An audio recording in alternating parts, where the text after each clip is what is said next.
But if you start shifting the way that you think about yourself and the way that you speak to yourself, all of that is going to change how you show up in the world, the actions that you take, and the results that you get in your life.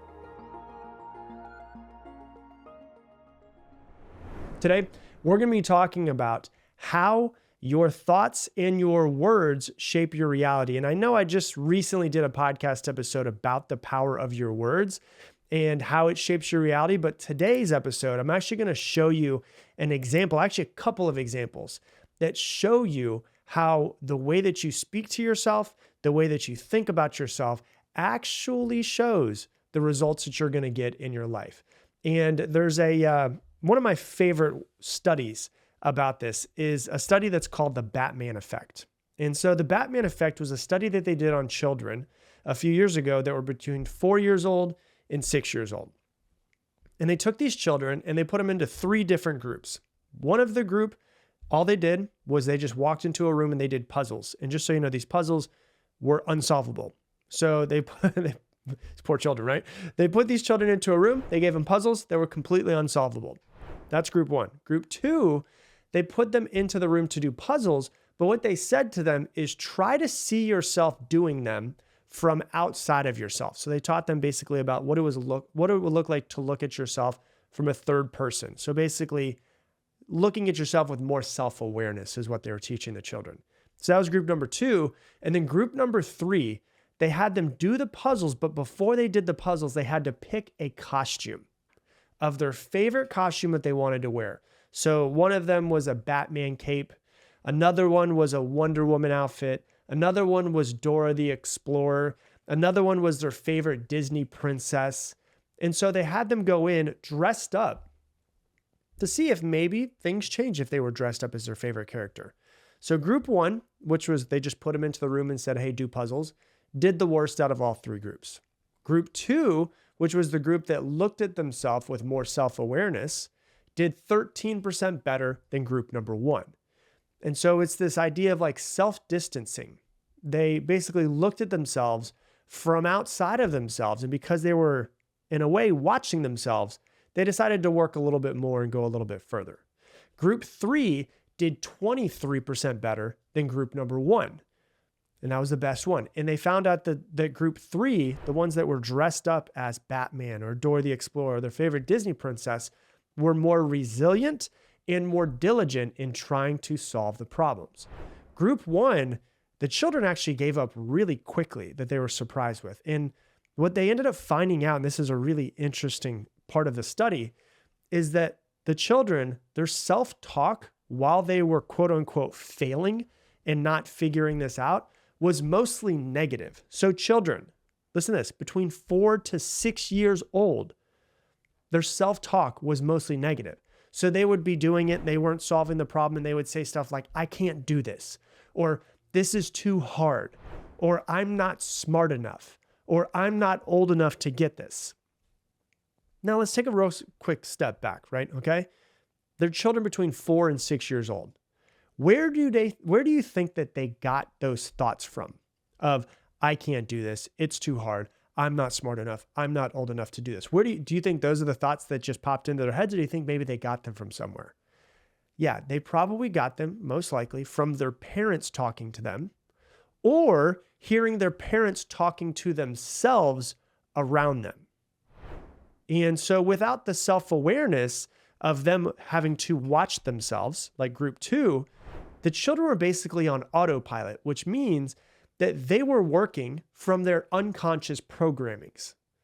So what I mean by that is they were working from what they have seen other people do and what they have seen other people say about themselves, and they were working from what they have been told from other people as well. Now think about this for a second. Once again, this is children between 4 to 6 years old. They say that your full self-identity is not even built fully until you're about 7 years old. When did you learn to give up? Like, when did you learn what fear was? When did you learn what to fear? When did you learn who you were? Good, bad, too loud, too much, quiet, good boy, good girl, whatever it might have been. Like, let me give you a real quick example. Does a baby decide to stop walking because it's taking too long to get it. I've never heard the story of the baby who decided to just stop walking and stop trying. No, they persist. They don't understand language yet, so they don't understand their parents' words around them, so they don't understand what quote unquote failure means. They don't know what it means to give up. But at some point, we as children, we learn what we can and cannot do. We learn how to give up. We learn what to fear. Now, the cool thing is, when the children are seeing themselves from outside of themselves, so they're seeing it from an outsider's perspective, it's almost as if they're being watched, so they want to do better. So most of them are now becoming more self-aware. They're more self-aware. They're watching themselves versus just running off of programs. They're not running off of old programmings and whatever they might have been taught from their parents or from brothers or sisters. And the coolest thing about this is the children that were wearing the costumes, their self-talk and the way they spoke to themselves out loud actually changed. So instead of the children saying something like group one, which is like, I can't do this, this is too hard, I'm not smart enough, they said things out loud to themselves like, Batman would never give up. Come on, Dora, you got this. I believe in you. And so what's really interesting about the whole thing is based off of the way they were dressed, number one, their perception of themselves changed. And number two, their self-talk actually changed. Group one, children gave up pretty quickly. But group three, some of the children, they had to pull away from trying the puzzles because they weren't giving up. They were telling themselves, I'm not giving up. And so they had to pull some of those children away based off of who they were dressed up as, how they perceived themselves, and how they reacted to the challenge changed based off of the way they were dressed. So what's the most important part of this whole thing? The most important part of the study is self-perception. And when self-perception changed, self-talk changed. And when both of those change, their actions change. And when actions change, guess what happens? Results change. They no longer viewed themselves as a little child. They viewed themselves as the best version of themselves that they could be, their favorite superhero. So that begs the question, what do you believe of yourself? Because what you believe of you and yourself will be your absolute max of what you can achieve. If you want more for yourself, you have to believe more of yourself. Your belief of yourself, your self-perception is the thing that needs to be worked on. And so this whole study created something that they realized that changes about people, which is called enclothed cognition. So it created this study, this bucket of psychology of enclothed cognition, which is great. It works on kids, but how does this relate to adults? Well, I'm so glad that you asked.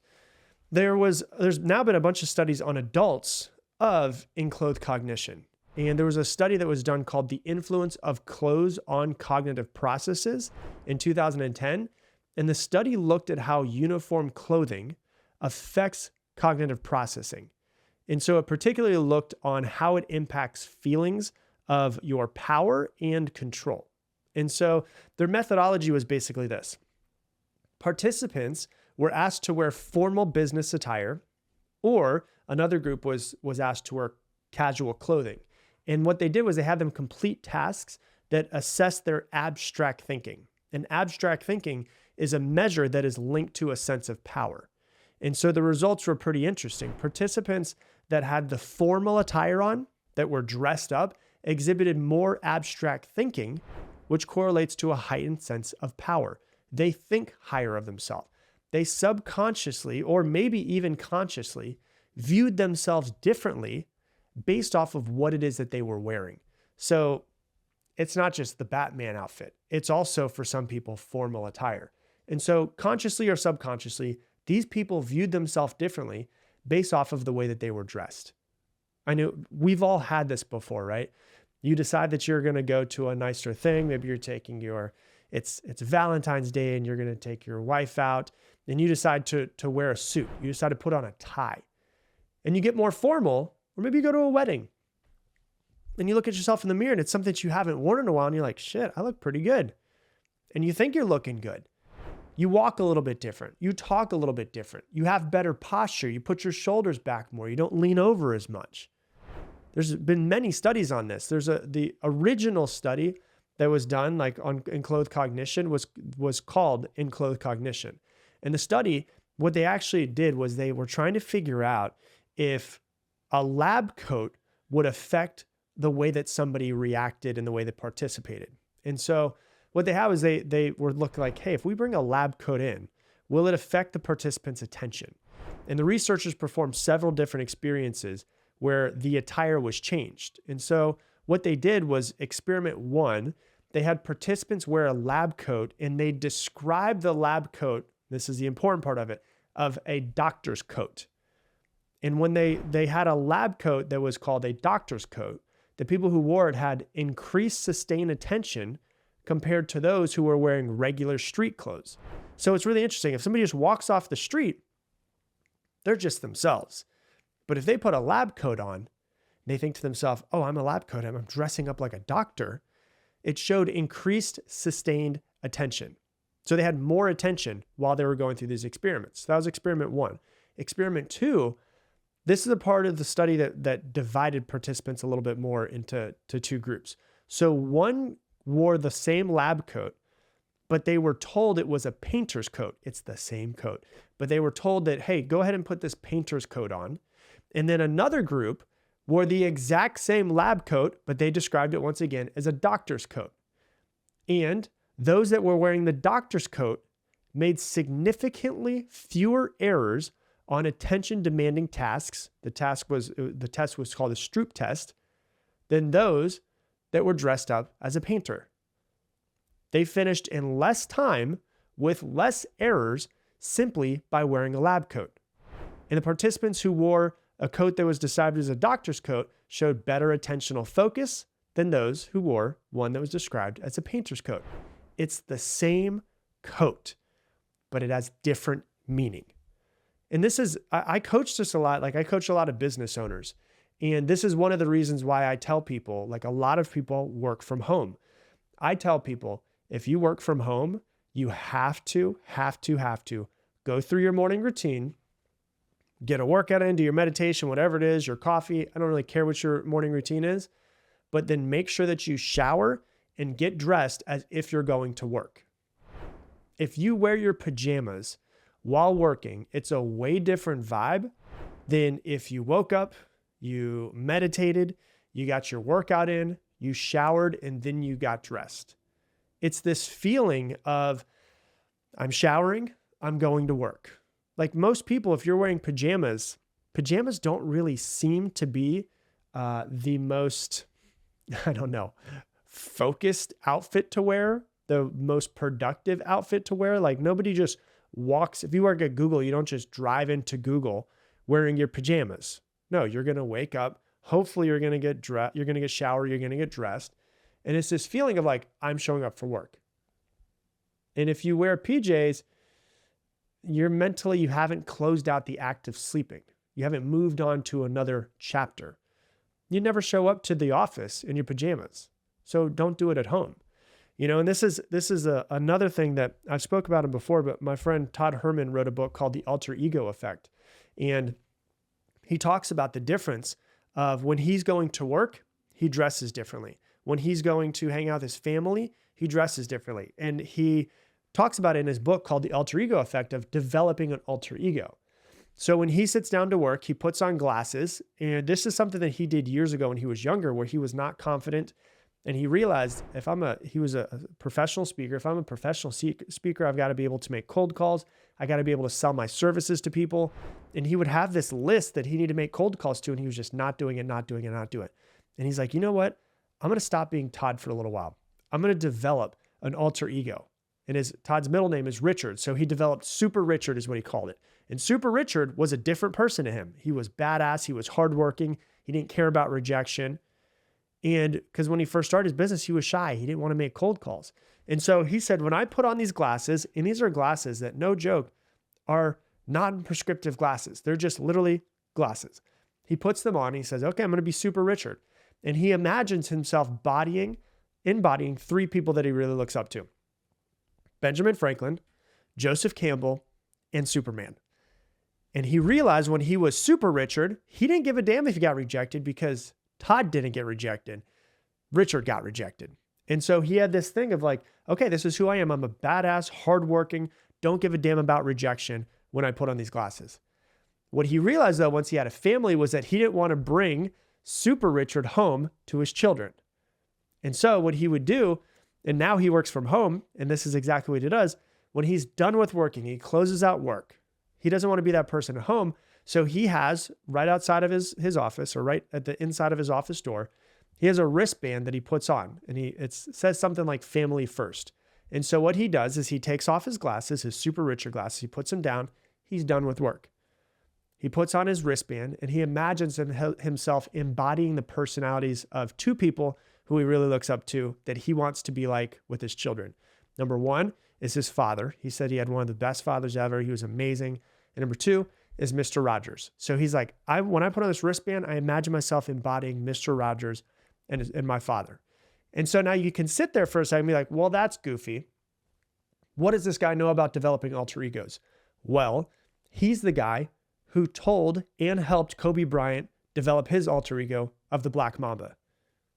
So clearly this guy knows what the hell he's talking about. And so really what it comes down to, and what's super important about this whole thing, is what do you believe in yourself? You know, if you just believe I'm not good enough, I'm not smart enough, you're not going to take as much action. Study after study after study show that.